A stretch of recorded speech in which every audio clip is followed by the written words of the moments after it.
بسم اللہ الرحمن الرحیم اللہم صلی علی سیدنا محمد وعطرتہ بعدد کل معلوم لک۔ بھائیو، شب بارات کے فضائل کو بتانے کے لیے خصوصاً 5 حدیثوں کا سہارا لیا جاتا ہے جو کہ پبلک میں بہت زیادہ مشہور ہے، لیکن وہ 5 کی 5 ضعیف ہیں۔ انشاءاللہ ایک ایک کر کے ہم اسے پڑھنے کی کوشش کریں گے۔ حدیث نمبر 1 جامع ترمذی میں، سنن ابن ماجہ میں موجود ہے۔ اما عائشہ رضی اللہ تعالی عنہ کہتی ہیں کہ نبی صلی اللہ علیہ وآلہ وسلم ایک دفعہ میرے گھر موجود تھے۔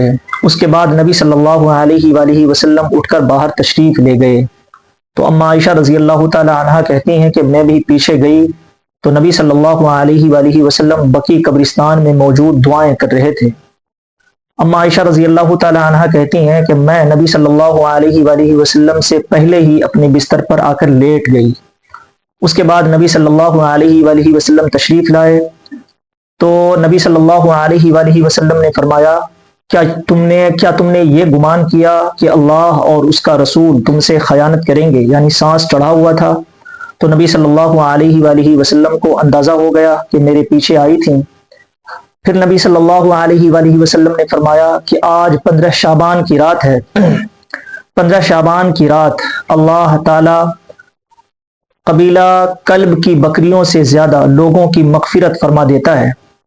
بھائیو، اس حدیث کے ساتھ ہی امام ترمذی نے، جو کہ جامع ترمذی میں حدیث موجود ہے، اس کے ساتھ ہی لکھا ہے کہ یہ حدیث منقطع ہے، یعنی راویوں کی جو آپس میں ملاقات ہے وہ ثابت نہیں ہے۔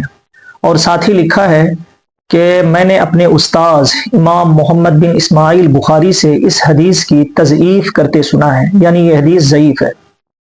ہاں، صحیح مسلم کے اندر ایک حدیث موجود ہے جس میں رات کا تو ذکر نہیں ہے کہ وہ کون سی رات تھی، لیکن سیم وہی الفاظ موجود ہیں کہ نبی صلی اللہ علیہ وآلہ وسلم ایک دفعہ اپنے بستر پر موجود نہیں تھے۔ اما عائشہ رضی اللہ تعالی عنہ کہتی ہیں کہ میں نبی صلی اللہ علیہ وآلہ وسلم کی تلاش میں باہر نکلی تو آپ صلی اللہ علیہ وآلہ وسلم بقیع قبرستان میں کھڑے دعائیں کر رہے تھے۔ اما عائشہ کہتی ہیں کہ نبی صلی اللہ علیہ وآلہ وسلم نے 3 دفعہ ہاتھ اٹھا کر دعا فرمائی۔ اس کے بعد سیم وہی الفاظ ہیں۔ پھر نبی صلی اللہ علیہ وسلم نے فرمایا، جب تم سوئی ہوئی تھیں تو جبرائیل علیہ السلام میرے پاس آئے اور انہوں نے اللہ کا پیغام دیا کہ آپ بقیع قبرستان جائیں اور وہاں جو مسلمان دفن ہیں ان کے لیے دعائے مغفرت کریں۔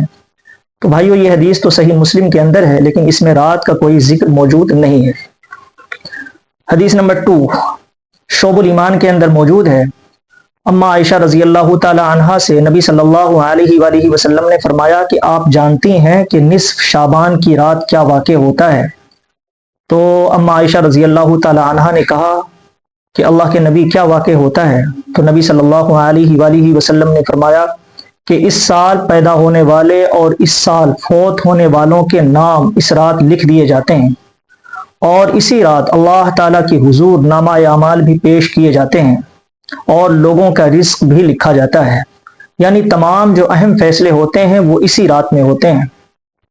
تو بھائیو، یہ شعب الایمان کی جو حدیث ہے اسے ریجیکٹ کرنا تو بالکل آسان ہے، کیونکہ یہ قرآن سے ٹکرا رہی ہے۔ اگر آپ سورہ دخان پڑھیں گے تو یہ تمام جو فضائل بتائے گئے ہیں وہ شب قدر سے متعلق ہیں۔ سورہ دخان میں آیا ہے، انا انزلناہ فی لیلۃ مبارکہ، کہ ہم نے قرآن کو نازل کیا ہے ایک مبارک رات میں۔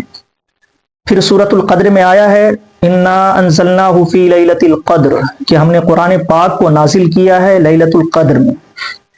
پھر سورۃ البقرہ میں آیا ہے، شہر رمضان الذی انزل فیہ القرآن، کہ وہ رمضان کا مہینہ ہے جس میں قرآن نازل ہوا ہے۔ تو اسی رات میں قرآن بھی نازل ہوا ہے، اور اسی میں جو اہم فیصلے ہیں، خصوصاً تقدیر کے جو فیصلے ہوتے ہیں، تمام اہم چیزوں کے فیصلے ہوتے ہیں، وہ اسی رات میں ہوتے ہیں، اور اسی لیے اسے کہا بھی جاتا ہے لیلۃ القدر، تقدیر والی رات۔ پھر دیکھیں اسی سورہ دخان کے اندر آگے آیا ہے، فیہا یفرق کل امر حکیم، کہ ہر اہم کام کے فیصلے اسی رات میں ہوتے ہیں۔ پھر سورۃ القدر میں آیا ہے، تنزل الملائکۃ والروح فیہا باذن ربہم من کل امر، فیہا یفرق کل امر من کل امر، یعنی کل امر کے لیے اللہ تبارک و تعالیٰ کی طرف سے فرشتوں کا نزول ہوتا ہے۔ تو بھائیو، اسی رات میں، یعنی شب قدر کی رات میں، لیلۃ القدر بھی اس کو کہا جاتا ہے، تو اسی رات میں قرآن بھی نازل ہوا ہے اور تمام جو اہم فیصلے ہوتے ہیں اسی رات میں ہوتے ہیں. تو اس حدیث کو ریجیکٹ کرنا بالکل آسان ہے. اور دیکھیں تمام جو اہل علم ہیں وہ اس بات کے اوپر اتفاق رکھتے ہیں کہ قرآن کی کسی بھی آیت کی تفسیر اگر قرآن پاک خود کر رہا ہو تو اسی تفسیر کو ایکسیپٹ کیا جائے گا. حدیث نمبر 3 سنن ابن ماجہ میں موجود ہے. حضرت ابو موسیٰ اشعری رضی اللہ تعالی عنہ کہتے ہیں کہ نبی صلی اللہ علیہ وآلہ وسلم نے فرمایا کہ جب نصف شعبان کی رات آتی ہے تو اللہ تبارک و تعالی اپنے بندے پر خصوصی توجہ فرماتا ہے اور تمام مخلوق کو بخش دیتا ہے سوائے 2 آدمیوں کی. پہلا مشرک اور دوسرا جو مسلمانوں سے بغض و عداوت اور دشمنی رکھتے ہیں. اس کے سوا اللہ تبارک و تعالی تمام کی مغفرت فرما دیتا ہے. تو بھائیو اس میں کئی ایک مدلس ہیں، ابن لہیہ اور ولید بن مسلم مدلس ہیں اور ضحاک بن ایمن مجہول راوی ہیں. یہ حدیث بھی ضعیف ہے. حدیث نمبر 4 اس میں دیکھیں کون سے الفاظ موجود ہیں. مسند احمد کے اندر موجود ہے. حضرت عبداللہ بن عمر بن عاص رضی اللہ تعالی عنہما کہتے ہیں کہ نبی صلی اللہ علیہ وآلہ وسلم نے فرمایا کہ اللہ تبارک و تعالی شب بارات کے موقع کے اوپر اپنی مخلوق کو دیکھتا ہے اور 2 بندوں کے سوا تمام کی مغفرت فرما دیتا ہے. ایک وہ جو آپس میں بغض و عداوت رکھتے ہیں اور دوسرا قاتل. اس کے سوا تمام کی اللہ تبارک و تعالی مغفرت فرما دیتا ہے. مشکات کے اندر بھائیو شیخ زبیر علی زئی رحمۃ اللہ علیہ نے اس حدیث کے اوپر حکم لگایا ہے کہ اس کی سند ضعیف ہے. آخری حدیث سنن ابن ماجہ میں موجود ہے. حضرت علی رضی اللہ تعالی عنہ کہتے ہیں کہ نبی صلی اللہ علیہ وآلہ وسلم نے فرمایا کہ جب نصف شعبان کی رات آئے تو رات کا قیام کرو اور دن کا روزہ رکھو. اب دن کا روزہ تو بھائیو صحیح مسلم کی حدیث کے تحت ثابت ہے، لیکن وہ شب بارات کی وجہ سے نہیں بلکہ وہ بالکل الگ چیز ہے. وہ 15 شعبان کے دن کا روزہ ہے. پھر آگے الفاظ موجود ہیں کہ اللہ تبارک و تعالی آسمان دنیا پر نزول فرماتا ہے اور فرماتا ہے کہ کوئی ہے جو مجھ سے بخشش مانگے میں اسے معاف فرما دوں، کوئی ہے جو مجھ سے رزق طلب کرے میں اسے عطا کر دوں، کوئی ہے جو بیماری یا مصیبت میں مبتلا ہو میں اسے عافیت عطا کر دوں. تو بھائیو یہ جو حدیث ہے اور جو یہ فضائل بتائے گئے ہیں یہ تمام فضائل وہ شب قدر سے متعلق ہیں اور یہ ہر رات میں ہوتا ہے جب آخری تہائی رات باقی رہ جاتی ہے.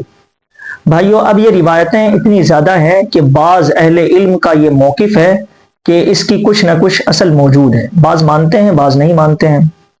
اور دیکھیں سب سے اہم چیز، مجتہد فی مسائل ایسے نہیں ہوتے کہ اس میں امت میں نفرت پھیلائی جائے. ہاں جہاں خطا واضح ہو جائے تو پھر عوام میں اس کی اصلاح کی جاتی ہے. تو آپ کے نزدیک کوئی ایسے اہل علم جو اس حدیث کو صحیح مانتے ہیں اور آپ اس کی اس تحقیق سے ایگری کرتے ہیں تو بالکل آپ ان حدیثوں کے اوپر عمل کر سکتے ہیں. باقی ہمارے استاد محترم کہتے ہیں کہ ان کا بالکل صحیح موقف ہے کہ خود کرتا نہیں اور کرنے والوں کے اوپر فتویٰ نہیں لگاتا. اور یقینی بات ہے کہ جب تک کوئی چیز ایتھنٹیکیٹ نہ ہو جائے تو اس کے اوپر عمل نہیں کرنا چاہیے.